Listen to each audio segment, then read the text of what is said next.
Alors, si on doit donner un chiffre, donc la quantité totale de carbone qui est à l'état solide dans le sol, donc ses feuilles, etc., c'est l'équivalent de 2 fois la quantité de carbone qui est dans l'atmosphère. Donc, on sait que le chiffre, c'est 1600 pétagrammes de carbone, donc des gigatonnes de carbone, qui sont piégés à l'état solide dans le permafrost. Ça, c'est gelé.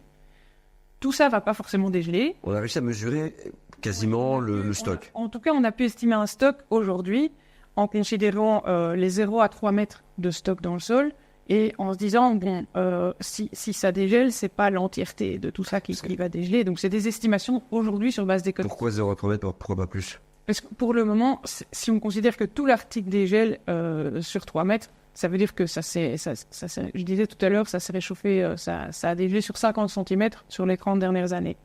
Donc l'estimation aujourd'hui, c'est si tout l'Arctique dégèle, voilà une estimation de ce qui est contenu dans les 0 à 3 mètres. Mais comme je disais, il y a des endroits où ça va dégeler plus profondément. Donc ce sont des premières estimations, 1600 pétagrammes.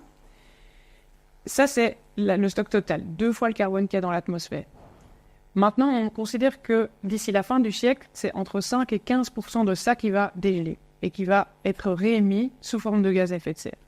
Donc, aujourd'hui, si on calcule ce qui est émis, c'est 5 gigatonnes de carbone qui sont émis tous les ans du permafrost.